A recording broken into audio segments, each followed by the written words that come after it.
आओ आओ हम सब जाने जीव अजीव विज्ञान को, मिलकर सीखे 25 बोल दूर करे अज्ञान को। सीखे तत्व ज्ञान जाने तत्व ज्ञान, सीखे तत्व ज्ञान जाने तत्व ज्ञान। आओ आओ हम सब जाने जीव अजीव विज्ञान को, मिलकर सीखे 25 बोल दूर करे अज्ञान को। सीखे तत्व ज्ञान जाने तत्व ज्ञान, सीखे तत्व ज्ञान जाने तत्व ज्ञान।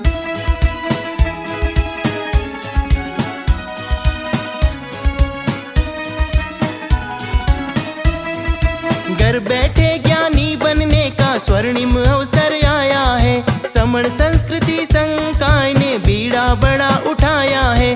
हर श्रावक तत्वज्ञ बने यह ऊंचा लक्ष्य बनाया है। ऑनलाइन शिक्षण देने का यह नव अभियान चलाया है।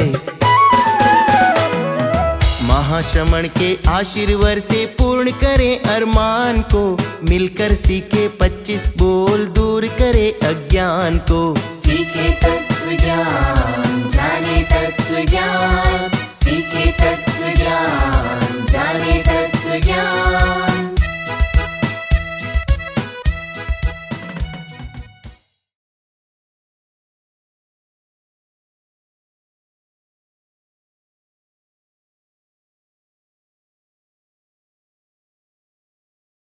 महावीर जन्म कल्याणक के स्वर्णिम अवसर पर समन संस्कृति संकाय के द्वारा 25 बोल के संदर्भ में स्वाध्याय से जुड़ने के अनुपम अवसर पर तेयुप चेन्नई द्वारा संचालित चेन्नई ज्ञानशाला प्रस्तुत कर रही है 25 बोल का 8वां बोल योग 15। अहिंसा अग्रदूत महावीर, तपह पूत महाश्रमण समीर, कोटि कोटि वंदन करते हैं ज्ञानशाला शिक्षक श्रमशील।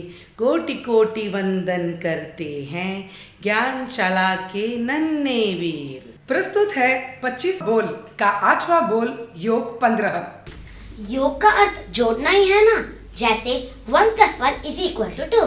हाँ, यहाँ जोड़ना भी है, लेकिन इस विषय में योग का अर्थ है मन, वचन और शरीर के द्वारा होने वाले आत्म प्रयत्न को योग कहते हैं। योग 2 प्रकार के हैं, द्रव्य योग और भाव योग। आत्म प्रयत्न भाव योग है। आत्म प्रयत्न अपना संचालन कार्य पौद्गलिक शक्ति के सहायता से करता है, वह द्रव्य योग है। ये आत्म प्रयत्न होता क्या है? प्रत्येक जीव के द्वारा हलन चलन, खाना पीना, आना जाना, अध्ययन अध्यापन, चिंतन, स्मृति, मनन आदि जो भी कार्य होता है, यानी एक्शन या प्रवृत्ति होती हैं, ये सब क्रियाएं आत्म प्रयत्न द्वारा ही होता है। यही आत्म प्रयत्न भाव योग है। और आत्म प्रयत्न की कोई भी क्रिया जिन पौद्गलिक शक्तियों की सहायता से होता है, यही पौद्गलिक शक्तियाँ द्रव्य योग हैं। क्यों बच्चों, समझ में आया ना? हाँ। तो बताओ योग के कितने प्रकार हैं? योग के 3 प्रकार है, मनोयोग, वचन योग और कार्य योग। नाम तो आपने बता दिया। चलो बच्चों, अब हम जानते हैं मनोयोग के भेद कितने हैं। मन के द्वारा होने वाला आत्मा का प्रयत्न मनोयोग है। वो 2 प्रकार का है, द्रव्य मनोयोग, भाव मनोयोग। मन की प्रवृत्ति के लिए जो मनोवर्गना के पुद्गल ग्रहण किए जाते हैं, उनको कहते हैं द्रव्य मनोयोग। उन ग्रहित पुद्गलों की सहायता से जो मनन होता है, वह है भाव मनोयोग। ये मन होता क्या है? जिसके द्वारा मनन करते हैं, वह है मन। इंद्रिय ज्ञान वर्तमानिक है, जबकि मन त्रैकालिक है। इंद्रिय ज्ञान की सीमा है, मन इंद्रिय ज्ञान के अतिरिक्त विषय को भी जान सकता है। बच्चों, अब तक आपने जाना मन क्या है, अब हम जानेंगे मन का स्वरूप क्या है। मन ज्ञान है, मन आत्मा का गुण है।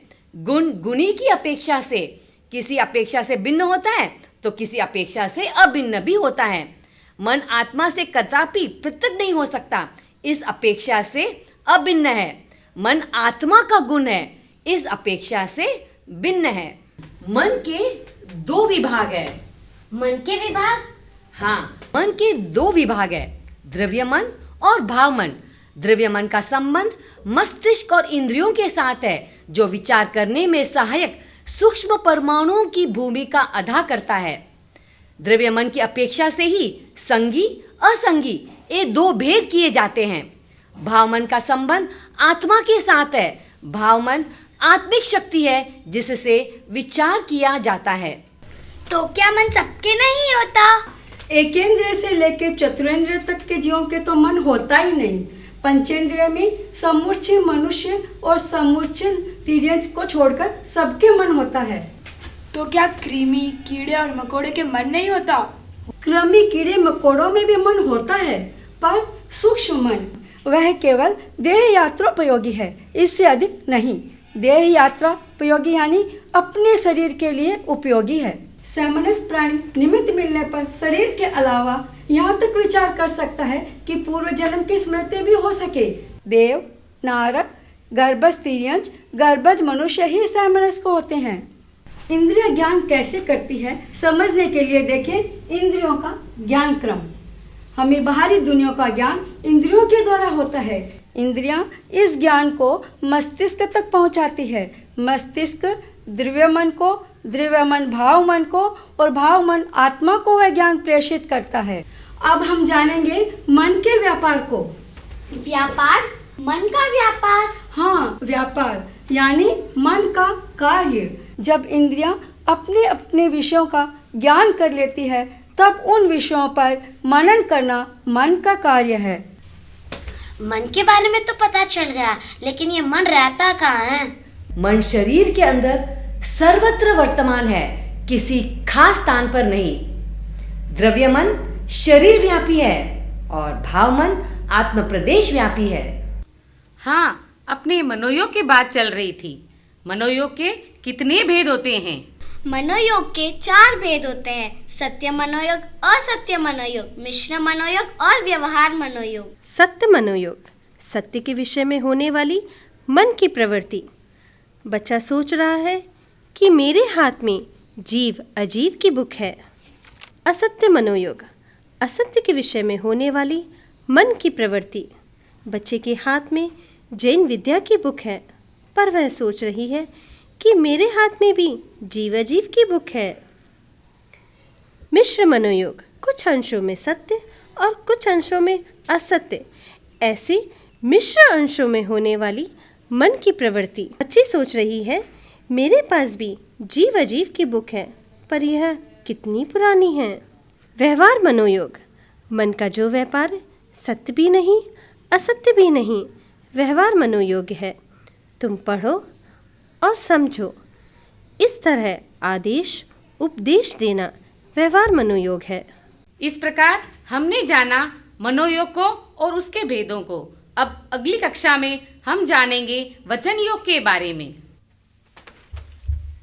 कृतज्ञोस्मि, हम आपके आभारी हैं। गति 4 है, पंच जाति है, 6 काया और इंद्रिय 5, 6 पर्याप्ति प्राण 10 है, शरीर हुआ करते हैं 5, योग 15 उपयोग 12, 8 कर्म यह बात साच, गुणस्थान 14 बतलाए हैं, इंद्रियों के हैं 23 विषय, 10 प्रकार के मिथ्यात्व है, तत्व के हैं 9 प्रकार, 115 भेद बताए जाने इस संधान को। आत्मा 8 है, दंडक 24, लेश्या के हैं 6 प्रकार, दृष्टि 3 है, ध्यान 4 है, द्रव्यों के हैं 6 प्रकार, 12 व्रत श्रावक के होते, महाव्रतों के 5 प्रकार, 49 होते हैं भांगा चारित्र के 5 प्रकार।